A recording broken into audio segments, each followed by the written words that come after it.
अस्सलाम वालेकुम। अगर आप एक ऐसा स्टूडेंट हैं जो कि अभी 12वीं क्लास में हैं, यानी कि अभी आप एफएससी कर रहे हैं और आप एमडीकेट की भी साथ में तैयारी करना चाहते हैं और आप समझना चाहते हैं कि एमडीकेट के लिए पढ़ा कैसे जाता है, एमडीकेट के लिए कम वक्त में ज़्यादा कैसे पढ़ा जाता है और कम वक्त में पढ़ के ज़्यादा स्कोर कैसे हासिल किए जाते हैं, तो ये लेक्चर आपके लिए हैं।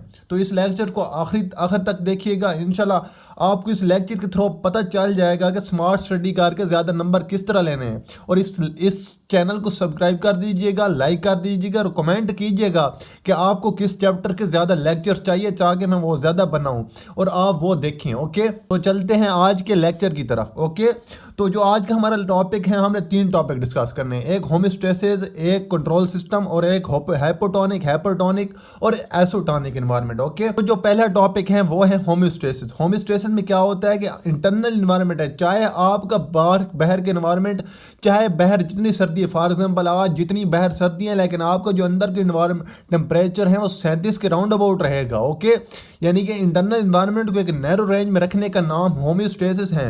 होम्यो का मतलब होता है सेम और स्टेसिस का मतलब होता है स्टेइंग, मतलब कि सेम स्टेइंग मतलब एक सेम जगह पे रखना। ओके, या नैरो रेंज में रखना। ओके, हमारे सेल है, हम इंसान का एक सेल होता है, हर इंसान में सेल होते हैं। तो ये सेल हैं जो ये 3 चीज़ें इसकी जो है बहुत ज़्यादा एहसास होती है। एक होता है वाटर, एक सल्यूट्स होते हैं और एक टेम्परेचर होता है। ये 3 चीज़ें बहुत ज़्यादा एहसास होती हैं। ओके, और वाटर और सल्यूट्स को सेल में एक नैरो रेंज में रखना, इनकी एक मुनासिब मिकदार रखना कि इस रेंज से ज़्यादा ना तो साल्ट्स को जाने देना है और इस रेंज से ना तो ज़्यादा वाटर को जाने देना है। इसको हम बोलते हैं ऑस्मो रेगुलेशन।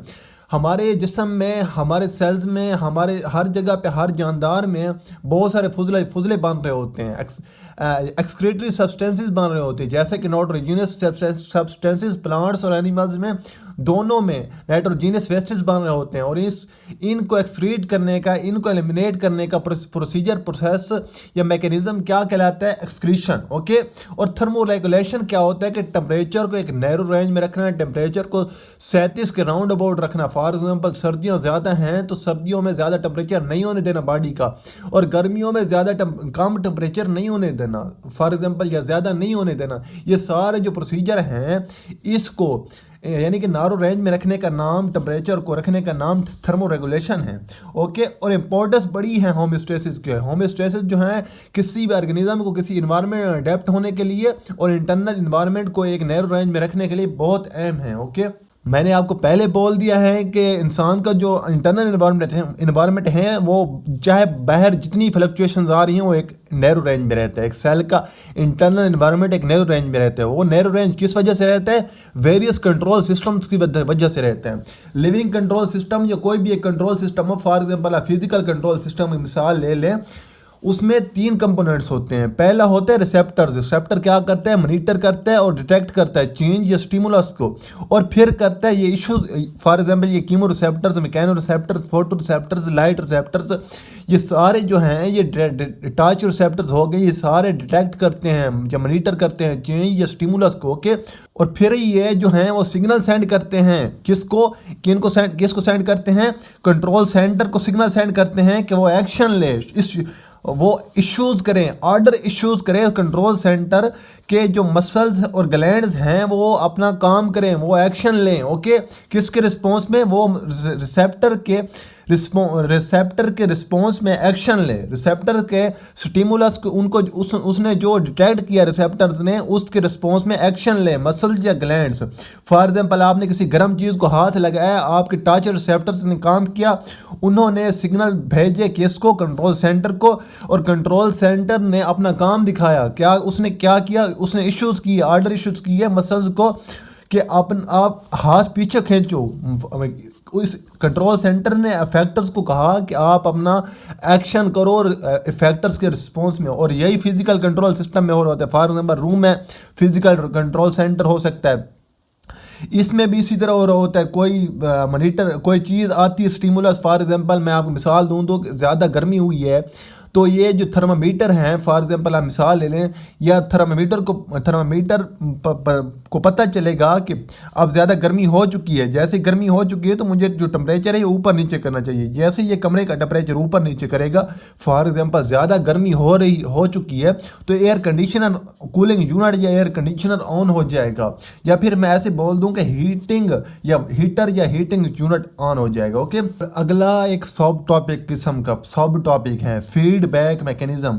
फीडबैक मैकेनिज्म में क्या है कि ये एक ऐसा प्रोसेस है जो कि अपनी प्रोडक्ट, जो कि ये प्रोसेस या मैकेनिज्म जो आप प्रोडक्ट बना रहा होता है, उसी प्रोडक्ट के मुकम्मल होने की वजह से ये प्रोसेस जो है वो ख़त्म हो जाता है। यानी कि अपनी प्रोडक्ट बनने की वजह से ये मैकेनिज्म जो है वो स्टॉप हो जाता है। ओके, कंट्रोल होता है। ओके, यानी कि कंट्रोल होता है, आप ऐसे समझ लें। मैं आपको एक मिसाल देता हूँ। इसकी दो टाइप्स भी हैं, एक पॉजिटिव फीडबैक मैकेनिज्म और एक negative feedback mechanism. Positive feedback mechanism में क्या होता है कि फॉर एग्जांपल ये जब बच्चा पैदा हो रहा होता है बर्थ के दौरान, और ऑक्सीटोसिन रिलीज होता है, और ऑक्सीटोसिन जो है वो बच्चे की पैदाइश का अमल जो है, ये जो प्रोसीजर होता है ये बढ़ाता है। तो दोनों, यानी कि वो एक तरफ से बढ़ रहा है, ऑक्सीटोसिन का लेवल बढ़ रहा है, और दूसरी तरफ से आप मान लें कि बच्चे की जो बर्थ है, बच्चे का जो माँ के बच्चेदानी से बाहर आना है वो भी बढ़ रहा है। दोनों चीज़ें बढ़ रही है। जब दोनों चीज़ें बढ़ रही हों तो इस फीडबैक मैकेनिज्म को पॉजिटिव फीडबैक मैकेनिज्म बोलते हैं। और जब एक चीज़ बढ़ रही हो जबकि दूसरी तरफ एक चीज़ दूसरी कम हो रही हो तो उसको नेगेटिव फीडबैक मैकेनिज्म बोलते हैं। फॉर एग्जांपल आप मिसाल ले लें, गर्मियों में गर्मी होती है तो जो हमारे स्वीट ग्लैंड्स होते हैं वो पसीना खारिज करते हैं, और पसीने की वजह से जो है हमें ठंडक पैदा होती है। यानी कि एक तरफ से गर्मी बढ़ी है और दूसरी तरफ से फैक्टर्स ने क्या काम किया कि ठंडक पहुंचाई। ये दोनों इन्वर्स हैं एक तरफ से। ओके, यानी कि फैक्टर्स का जो रिस्पॉन्स है वो इन्वर्स होगा। फॉर एग्जांपल टेम्परेचर 37 है तो 37 से बढ़ गया, फॉर एग्जांपल 40 हो गया, तो ये फैक्टर्स जो हैं वो वापस ले आएंगे, किसको, टेम्परेचर को वापस ले आएंगे। तो इसको नेगेटिव फीडबैक मैकेनिज्म बोलते हैं। यानी कि एक तरफ से ये रिवर्स करता है, चीज़ों को नॉर्मलाइज करता है, और फिर जब यानी कि पीक पे आती है प्रोडक्ट तो ये मैकेनिज्म स्टॉप हो जाता है। ओके, और जो हमारा आखिरी लेक्चर है वो है ऑस्मो रेगुलेशन। ऑस्मो रेगुलेशन मैंने आपको बताया था कि सेल, या फिर मैं ऐसे मिसाल दे दूँ कि इंटरनल एनवायरनमेंट में सल्यूट्स और वाटर को एक नैरो रेंज में रखने का मैकेनिज्म जो है वो उसको हम ऑस्मो रेगुलेशन कहते हैं। वाटर जो है वो सेल्स में एक एक्सीलेंट सॉल्वेंट के तौर पर यूज़ किया जाता है। ओके, हमारे बॉडी के जो सेल्स हैं वो कंसिस्टेंटली एक चेंजिंग इन्वायरमेंट, एक चेंजिंग एक्स्ट्रा सेलुलर इन्वायरमेंट को इनकाउंटर कर रहे होते हैं। और 3 किस्म के इन्वायरमेंट होते हैं। हाइपोटोनिक, जिसमें सेल सल्यूट की मिकदार कम होती है, फॉर एग्जांपल जो कि टर्जिड होता है, एक ऐसा इन्वायरमेंट या सेल की मिसाल दे दूँ जो टर्जिड होता है जिसको हम हाइपोटोनिक बोलते हैं।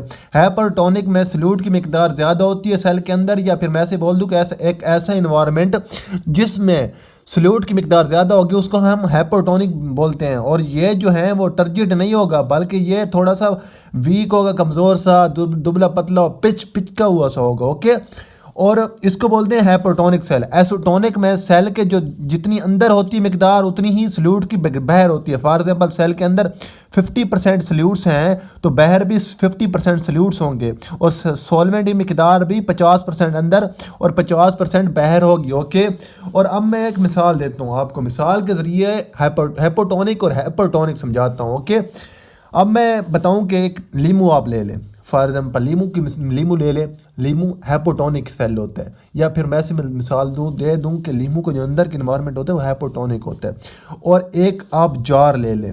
जार कौन सा, जो आपने देखा होगा कि जो लीमू का अक्सर जार होता है उसमें नमक होता है, उसमें बहुत सारी चीज़ें होती है, नमक होता है, मिर्च होती है, मिर्चें होती हैं, और बहुत सारी चीज़ें होती हैं। मतलब कि ये वाला जो इन्वायरमेंट है ये हाइपरटोनिक है। ओके, मतलब इसमें साल्ट्स ज़्यादा हैं। ओके, इसमें अब साल्ट्स ज़्यादा हैं, जैसे इसको अंदर दाखिल किया तो साल्ट्स अंदर आएंगे इसके, और जो इसका पानी है ये जो हाइपोटोनिक है ये बाहर जाएगा। जैसे ये बाहर जाएगा तो इधर के अंदर के इन्वायरमेंट इसका जो है वो एसोटोनिक हो जाएगा, इधर अंदर आके ये एसोटोनिक हो जाएगा, और एसोटोनिक होने के साथ साथ ये थोड़ा सा कमज़ोर भी हो जाएगा। ओके, हाइपोटोनिक तो नहीं बोलेंगे लेकिन एसोटोनिक हम इसको बोल सकते हैं जब ये अंदर जाएगा और इसकी जो हालत हो जाएगी। Okay, that was all from me of today lecture.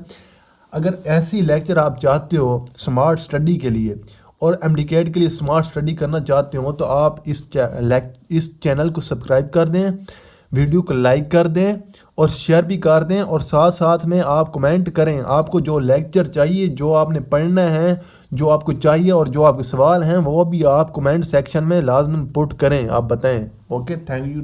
अल्लाह हाफिज़, फ़ी अमानिल्लाह। That was all from me of today lecture. अल्लाह हाफिज़।